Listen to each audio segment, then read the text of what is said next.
In 1971, the film McCabe and Mistress Miller, directed by Robert Altman, debuted featuring Warren Beatty and Julie Christie. This movie takes a unique turn from traditional westerns, setting aside common tropes to tell its story. It draws inspiration from Edmund Naughton's 1959 novel McCabe, and through its distinct approach, it challenges the norms of its genre. The movie McCabe and Mistress Miller stands out in the western genre for its unique approach. Instead of following the usual path of heroes and gunfights, it tells a story about ordinary people. The film shows a small town's daily life and how two newcomers, a gambler named McCabe and a madam named Mistress Miller, start a business together. Their partnership is not just about making money, it's about their survival in a harsh world. The movie shows the reality of life in the Old West, not the glamorized version we often see. It's a story about dreams, struggles, and the harsh truths of a time gone by. This film is special because it gives us a different view of the West, one that is more real and touching. In the film McCabe and Mistress Miller, dramatic irony is used to enhance the story. This technique allows the audience to know more about McCabe's future than he does himself. As the movie progresses, viewers come to realize that McCabe's end is unavoidable. This understanding adds a layer of sadness to the events as they unfold, because while McCabe has big dreams for his business and his life, the audience knows that he will not be able to escape his fate. This creates a tension between what McCabe hopes for and what the audience knows will happen, making the story more powerful and emotional. The use of dramatic irony in this way is a key part of what makes the movie memorable and affecting. In the film McCabe and Mistress Miller, McCabe starts off as a strong character. He comes to the town with big plans and presents himself as someone important and in charge. As the story unfolds, we see changes in him. Mistress Miller, who is smart and good at business, starts to have an effect on him. She warns him about the dangers they face and gives advice on how to run their business better. Over time, McCabe listens to her more and starts to depend on her. This shows that even though he seemed strong at first, he was not ready for all the challenges. Mistress Miller's guidance becomes crucial for him, and it changes the way he acts and makes decisions. This change in McCabe's character is central to the story and shows us that people can start strong but still need help, and may change when faced with new situations. In the film McCabe and Mistress Miller, Keith Carradine's character, a young cowboy, plays a small but significant role that hints at the future events of the story.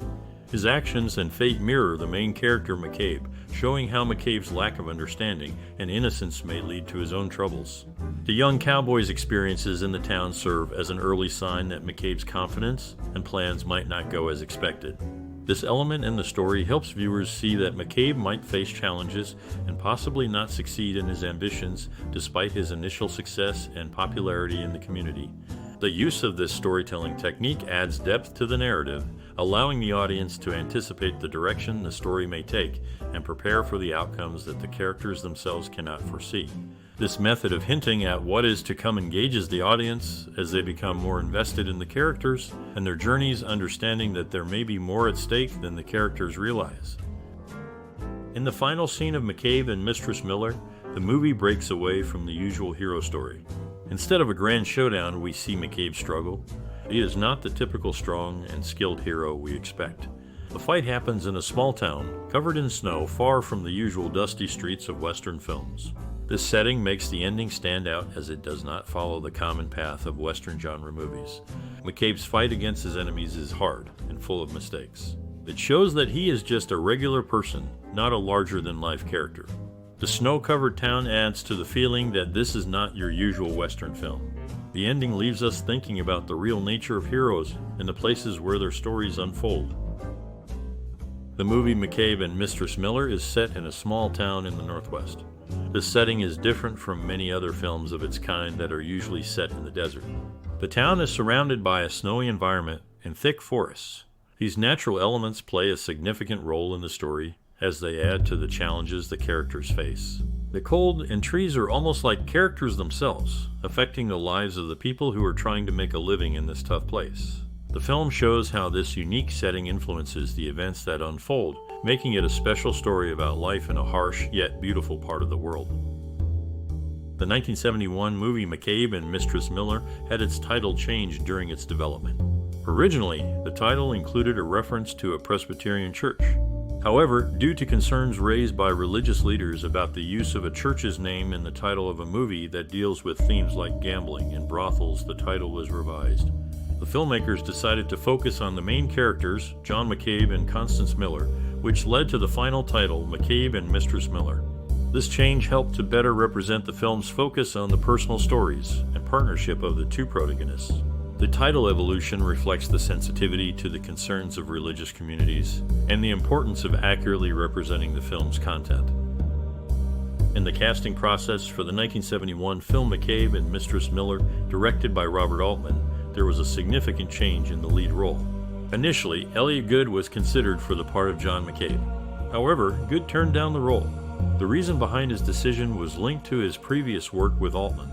They had worked together on the film MASH, and during that time, they had disagreements.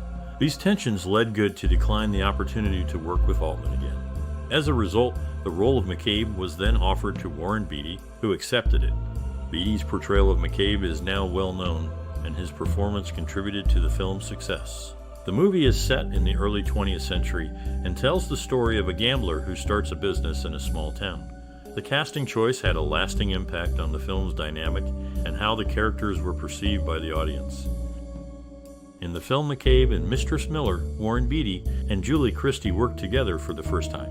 Off-screen, they were a couple, which added a layer of depth to their on-screen partnership. Their real-life connection brought a natural chemistry to their roles, making their performances more believable. The movie, set in the early 1900s, tells the story of a gambler and a madam who partner in a business venture in a mining town. Their relationship is the heart of the story as they navigate the challenges of their enterprise and the changing times. The actors' real-life bond likely helped them portray their characters' complex relationship with authenticity.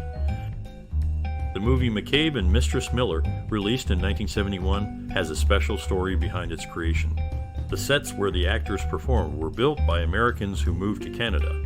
They left the United States because they did not want to join the Army during the Vietnam War. This group of people is often called draft dodgers. They chose to live in Canada to avoid being sent to fight. Their work on the film sets brought something special to the movie. It was like they were creating a small piece of a new home in the movie's world. This effort made the film's background look very real and gave it a feeling of being lived in. The work of these builders is a quiet but important part of what makes the movie what it is. In the film McCabe and Mistress Miller, the approach to costume design was unique because the actors were given the freedom to select their own outfits from a range of period-appropriate clothing. This choice allowed them to pick costumes that they felt were true to their characters and the time the story was set in. The actors were also in charge of taking care of their costumes throughout the filming. This responsibility added to the realistic feel of the movie, as the wear and tear on the clothing would naturally occur, just like it would in real life during that era. The result was a visual experience that truly reflected the setting, and the characters making the world of the film feel lived in and real. The negotiation scenes in McCabe and Mistress Miller, a film from 1971, show a realistic view of how people talk and deal with each other when they want to agree on something important. These scenes are special because they were based on the real-life experiences of the director Robert Altman when he was talking and making deals in Hollywood. Altman had been through many talks and seen how people in the movie business would discuss terms, argue, and finally come to an agreement. He used this knowledge to make the negotiation scenes in the movie feel true to life and believable. The actors play their parts in a way that makes you think of real conversations, with all the back and forth that happens when two sides are trying to get the best deal. This approach helps the audience connect with the characters and understand the high stakes involved in their negotiations. In the production of the 1971 film McCabe and Mistress Miller, the filmmakers faced a unique challenge when a donkey, which was part of the movie's set, ate the grass on a lawn that was needed for the film. To fix this issue, the production team had to plant new grass to replace what was eaten. This task was not a usual part of movie budgets, but it was necessary to ensure the set looked right for the filming. The cost of reseeding the lawn became an unexpected addition to the film's expenses. This incident shows the kind of unforeseen situations that can arise during movie production and how the crew must be ready to solve these problems quickly to keep the filming on schedule. In the 1971 film McCabe and Mistress Miller, director Robert Altman took a creative approach to give the movie a unique visual style. He used a method called flashing, which was quite daring at the time. This process involved exposing the film negatives to a small amount of light before developing them. The result was a softer image that looked older, as if the film had been around for many years. Altman chose this method to add a sense of history and wear to the visuals, aligning with the film's setting in the early 20th century. He did this knowing that the studio might not approve, but he was committed to his artistic vision. The flashing technique helped create a distinct atmosphere that matched the story's tone and setting, contributing to the film's lasting appeal. The 1971 film McCabe and Mistress Miller, directed by Robert Altman, stands out for its use of dialogue that mimics real-life conversations. This approach to dialogue, where characters talk over one another and lines blend together, helps the film feel more like a slice of life. Altman's choice to have his actors speak in a way that feels spontaneous and unscripted adds to the authenticity of the movie's setting, a rough frontier town. The conversations in the film are not the typical clear-cut exchanges often found in movies. Instead, they mirror the way people actually talk, with interruptions and unfinished thoughts. This style of dialogue supports the film's aim to present a story that viewers can relate to, as it reflects the messiness and unpredictability of real interactions. In the 1971 film McCabe and Mistress Miller, Shelley Duvall plays the role of a woman working for John McCabe. This character is one of several people who help run McCabe's business. Her appearance in this movie is significant because it was the start of her working relationship with the director, Robert Altman. This partnership with Altman would continue and lead to her being part of more films in the future. In McCabe and Mistress Miller, her character contributes to the story of a man trying to build a fortune in a small town by opening a gambling operation. As one of his employees, she is part of the community that forms around McCabe's enterprise. In 2016, actress Shelley Duvall appeared on Dr. Phil's show. Many viewers and critics found the interview upsetting because they felt it took advantage of Duvall's mental state. They thought the show should have helped her privately instead of broadcasting her struggles to the public. This event led to discussions about the ethics of such interviews and the responsibility of media figures when dealing with sensitive situations. People argue that the personal well-being of guests should be prioritized over the show's ratings or entertainment value. The interview with Duvall is remembered as a clear example of how media can sometimes cross the line in pursuit of sensational stories.